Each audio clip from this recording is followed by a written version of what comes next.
नमस्कार दोस्तों, आप सभी का स्वागत है उत्कर्ष क्लासेस में। दोस्तों, अक्सर बच्चे हम लोगों से प्रश्न पूछते रहते हैं कि सर मैं आरएएस की तैयारी करूं या फिर अभी कोई और गवर्नमेंट एग्जाम की तैयारी कर कर एक जॉब हासिल कर लूं।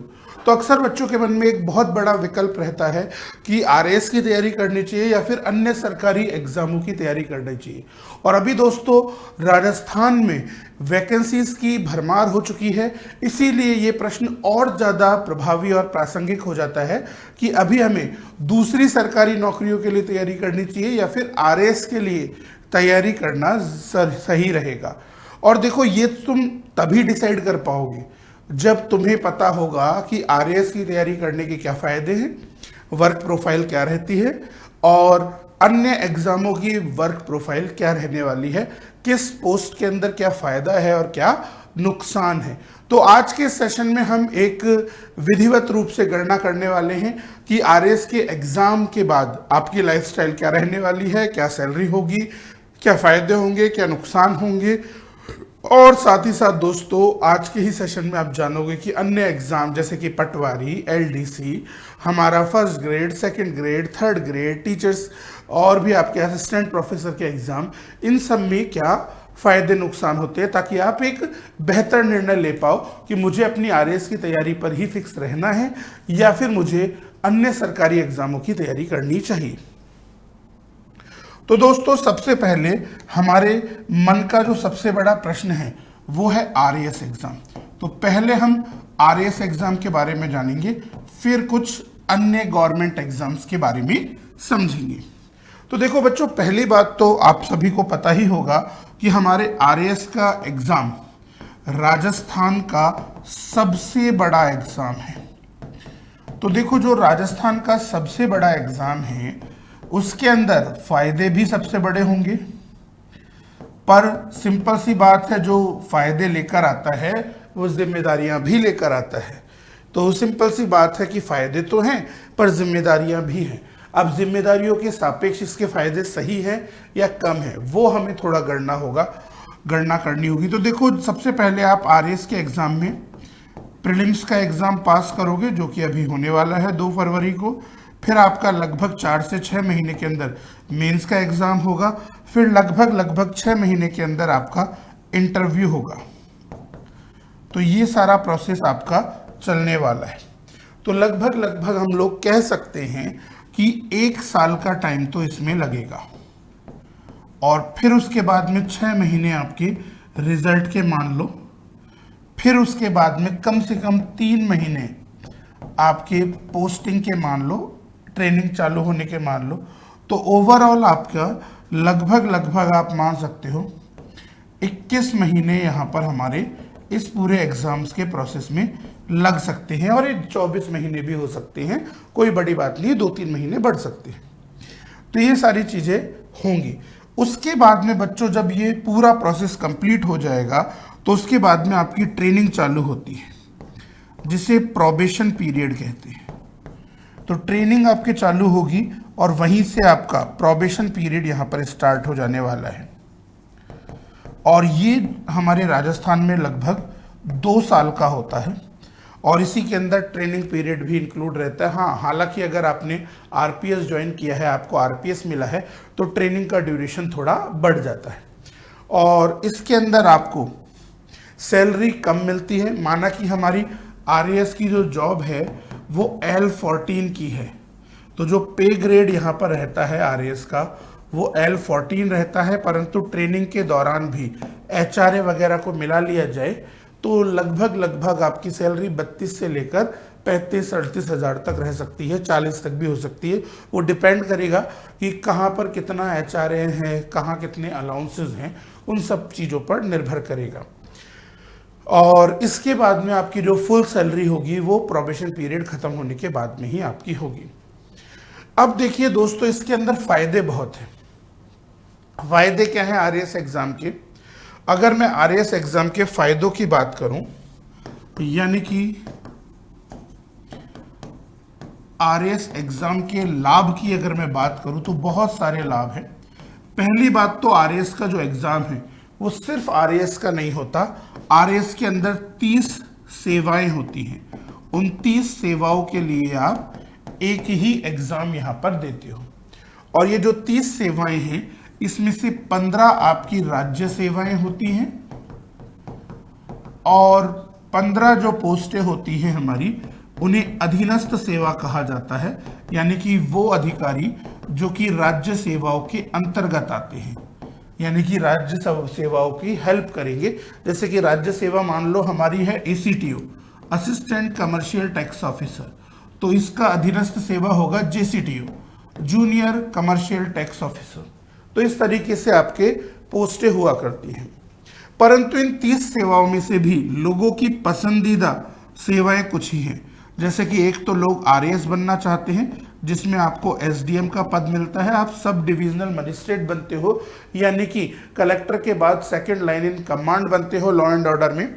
इसके बाद में लोगों के दूसरा जो पद रहता है जो अभी प्रेफरेंसेबल है वो की है हमारा RTS, जिसे आप नॉर्मल भाषा में तहसीलदार के नाम से जानते हो। लोग तहसीलदार सेवा को फिर प्रेफर करते हैं।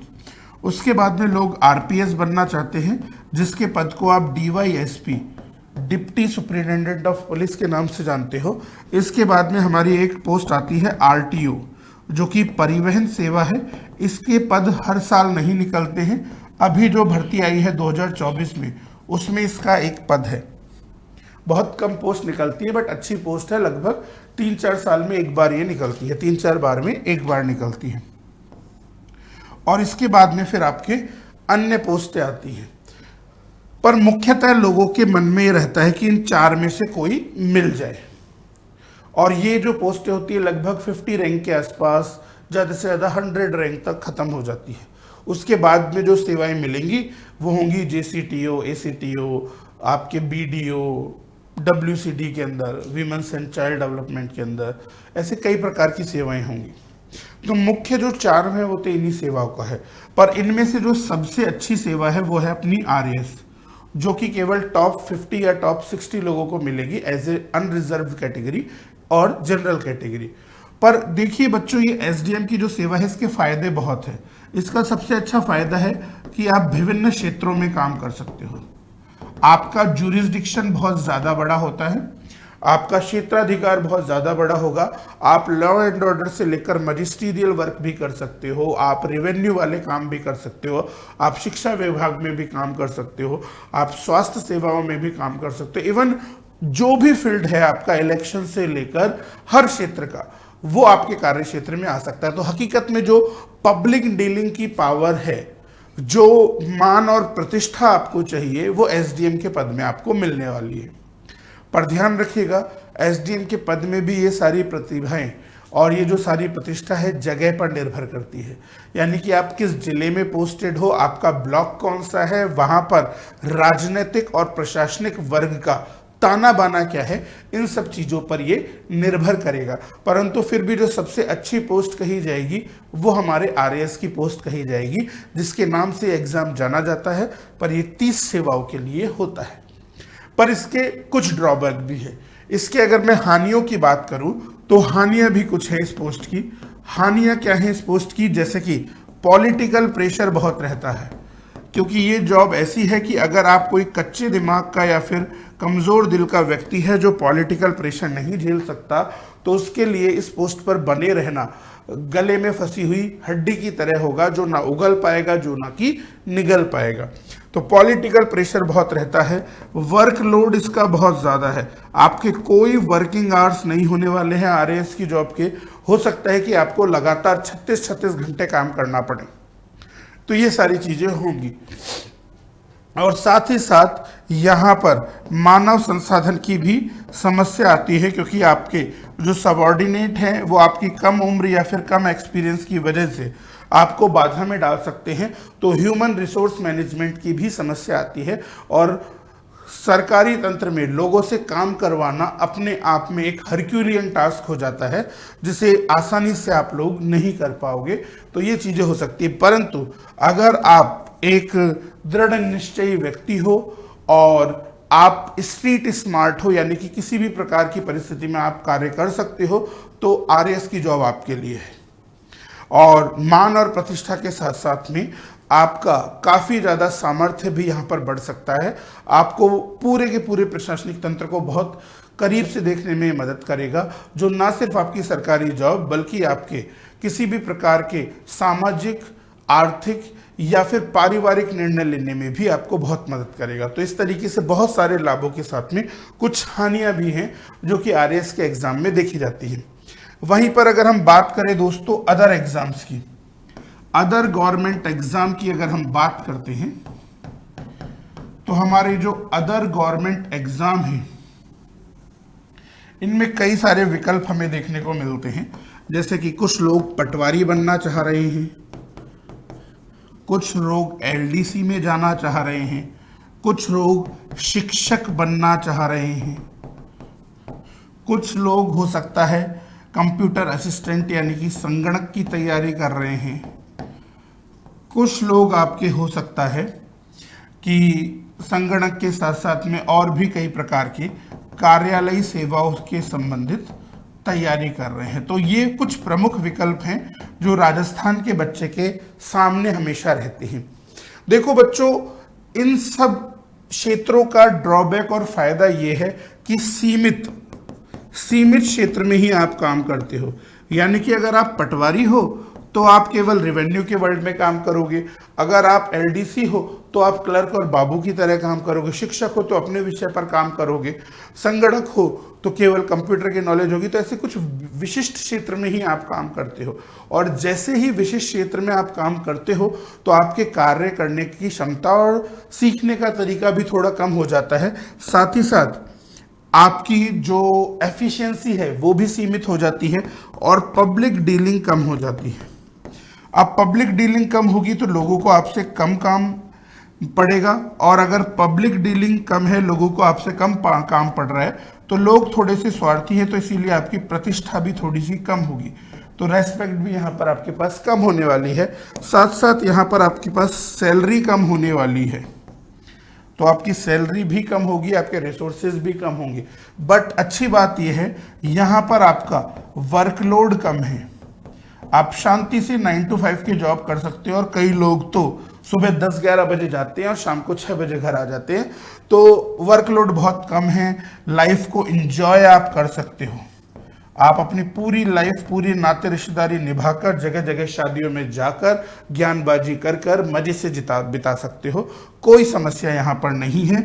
यहाँ पर कोई पॉलिटिकल प्रेशर भी नहीं है, ना के बराबर पॉलिटिकल प्रेशर है। हाँ, अगर आप किसी भी प्रकार के घूस लेने या किसी भी प्रकार के करप्शन में लिप्त होते हो तो करप्शन के साथ साथ, पैसे के साथ साथ पॉलिटिकल प्रेशर आता ही आता है। तो ये चॉइस आपकी है कि अगर आप पटवारी बनकर कोई करप्शन का काम कर रहे हो तो पॉलिटिकल प्रेशर आपको झेलना पड़ेगा, क्योंकि पैसा बिना परेशानियों के नहीं आता है। तो उनसे दूर रहोगे तो नो पॉलिटिकल प्रेशर, पर अगर उसके साथ में रहोगे तो कुछ लोग तुम्हारा फेवर करेंगे अपने स्वार्थ के लिए, तो कुछ लोग उसके अपोजिशन में भी रहेंगे। तो वो पॉलिटिकल प्रेशर आप अपनी पर्सनैलिटी के हिसाब से डिसाइड कर सकते हो। हालांकि शिक्षक जैसे सेवाओं के अंदर कोई पॉलिटिकल प्रेशर नहीं है। इवन आप आगे जाकर आरएएस की तैयारी करना भी चाहोगे तो वो बिल्कुल कर सकते हो। तो गवर्नमेंट की जॉब निकालना भी थोड़ा आसान हो जाता है, क्योंकि बहुत लंबे प्रोसेस से आपको नहीं गुजरना पड़ता है। यहाँ पर आप 1 या 2 एग्जाम दो और आपके सिलेक्शन होने के चांसेस बढ़ जाते हैं। इवन जो एग्जाम का लेवल भी है वो भी बहुत कम आता है। इवन ऑब्जेक्टिव पेपर से ही आप आसानी से इन्हें क्लियर कर सकते हो। आपको कोई मेंस और सब्जेक्टिव पेपर देने की ज़रूरत नहीं है। तो दोस्तों, अगर आप इस प्रकार के व्यक्ति हो कि आपको सब्जेक्टिव आंसर राइटिंग करने में थोड़ी परेशानी आती है और आपके मन में कहीं ना कहीं विरोधाभास है कि यार मैं मेंस ढंग से लिख पाऊंगा या नहीं लिख पाऊंगा, तो मैं आपको कहूंगा कि आप पहले किसी गवर्नमेंट जॉब की तैयारी कर एक गवर्नमेंट जॉब हाथ में ले लो, और फिर उसके बाद में आप आरएएस की तैयारी कर सकते हो। क्योंकि जनरल के लिए भी आरएएस की तैयारी के लिए कम से कम 40 साल की उम्र है, पर यह केवल तभी जब आपकी तैयारी कमजोर है और आपको पता है कि मेंस मेरे बस की बात नहीं है, तो ही आप इस एग्जाम की तरफ जाइए। बट अगर दोस्तों आपको एक ही बार में 1 शॉट अटेम्प्ट करना है, जैसे कि कहते हैं ना कि चढ़ेंगे तो नर पर, नहीं तो पड़े रहेंगे घर पर, यानी कि अगर आप एक ही बार में सब कुछ हासिल करना चाहते हो, दृढ़ निश्चयी हो, तैयारी भी आपकी मजबूत है और आपको आंसर राइटिंग से नहीं लगता है डर, तो फिर आरएएस की जॉब आपके लिए है, क्योंकि टुकड़ों टुकड़ों में जिंदगी जीने से अच्छा है एक ही बार में पूरा काम खत्म कर दिया जाए। बट ये डिपेंड करेगा आप पर ध्यान रखना, यहाँ पर जितने लोग उतना पॉलिटिकल प्रेशर, उतना तरह तरीके का ड्रामा, ये सब चलता रहेगा। तो ओवरऑल तो ये कहने में कोई डाउट नहीं है कि अगर सिलेक्शन हो जाए और आप एक स्ट्रांग माइंडेड हो, एक दृढ़ निश्चयी व्यक्ति हो, तो आरएएस से बेहतर विकल्प कोई नहीं है। पर अगर आपको लगता है कि आप कमज़ोर हो, आपकी मेंस की तैयारी पूरी नहीं है, आपको अभी और मेहनत करने की आवश्यकता है और पारिवारिक स्थिति भी ठीक नहीं है, तो मैं आपको सलाह दूंगा कि एक एग्ज़ाम आप पहले निकाल लो, जिससे थोड़ा कॉन्फिडेंस आएगा, और फिर इस प्रकार के जॉब निकालिएगा जिसमें आप पढ़ने का समय ले सको। जैसे कि शिक्षक हमारी एक ऐसी भर्ती परीक्षा है जिसमें खूब टाइम मिलता है आपको पढ़ने का। आप आराम से आधा दिन आपके पास फ्री रहता है जिसमें आप पढ़कर आगे आरएएस भी निकाल सकते हो। तो इस तरीके की जॉब में हाथ आजमाएं जिससे भर्ती की भर्ती हो जाए, आपकी उम्र और आपका मेंटल प्रेशर भी कम हो, और साथ साथ आप फिर आगे आरएएस की तैयारी भी कर सको। पर ध्यान रखिएगा, सबकी पर्सनैलिटी अलग होती है।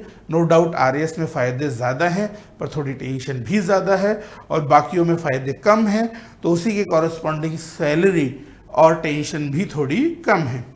तो ये आपके ऊपर निर्भर करेगा। बट बाकी अगर आपकी तैयारी कम से कम 6 से 10 महीने की है आरएएस के लिए, और आप एक भी बार अगर आरएएस मेंस लिख चुके हो, तो निसंदेह आपको सिर्फ आरएएस के एग्जाम में लगे रहना चाहिए, क्योंकि जो लगा रहता है वही आगे बढ़ता है। कहते हैं ना, सफलता अक्सर उनके कदम चूमती है जो असफलताओं को टालते जाते हैं, क्योंकि असफलता टलते टलते टल ही जाती है और सफलता रहते रहते आ ही जाती है। तो इसीलिए आप लोग इस प्रकार से डिसीजन ले सकते हैं। पर ध्यान रखिएगा दोस्तों, आरएएस में भी 30 सेवाएं होती हैं, जिनमें से 15 सेवाएं अधीनस्थ है और 15 गवर्नमेंट सर्विसेज। इनमें से कुछ ही होंगी जो आपके लिए अच्छी हैं। तो अगर आप महिला हो, पुरुष हो, ग्रामीण परिवेश से आते हो या शहरी परिवेश से आते हो, आप किस प्रकार की पर्सनैलिटी हो, कि आपको ऑफिस वर्क पसंद है या आपको फील्ड वर्क पसंद है, इसके अनुसार जब आप आरएएस मेंस में सेलेक्ट हो जाओ, इंटरव्यू कॉल आए, तो अपने डिटेल्ड एनालिसिस फॉर्म को थोड़ा तरीके से भरिएगा, क्योंकि बहुत ही जल्द आरएएस 2023 मेंस का रिजल्ट आने वाला है। और उस रिजल्ट के बाद हम कई सारी चर्चाएं करेंगे कि किस पोस्ट पर क्या अलर्ट हुआ, किस प्रकार के व्यक्ति को कौन सी जॉब लेनी चाहिए, किस वर्क की क्या प्रोफाइल है, और किसके क्या फायदे हैं और किसके क्या नुकसान हैं। तो ऐसे कई प्रकार की चीज़ों की हम दोस्तों चर्चा करेंगे। तो ध्यान रखिएगा, हमारे आरएएस के प्रीलिम्स में अभी भी 105 दिन हैं। अगर आप चाहो सफलता अर्जित करना, तो सफलता अभी भी आपके कदम चूम सकती है। और सफलता अक्सर उन लोगों की हो जाती है जो जिद पर अड़े रहते हैं, क्योंकि इस टाइम पर कुछ लोग ऐसे होंगे जो रास्ते से फिसल जाएंगे, और कुछ ऐसे लोग होंगे जो आंधियों के सामने भी डटकर खड़े रहेंगे। तो यही परिस्थितियां आपकी पर्सनैलिटी और आपको आजमाती हैं। तो अगर आप दृढ़ निश्चयी हो तो डेफिनेटली सफलता आपके कदम चूमेगी। तो ध्यान रखिएगा, आरएएस मात्र 105 दिन दूर है और आपको इसे हर हालत में हासिल करना है। तो इसी के साथ दोस्तों, मैं ज़्यादा समय नहीं लूंगा आपका। Thank you to all of you guys, have a great day, happy learning to all of you, and जय हिंद, जय भारत।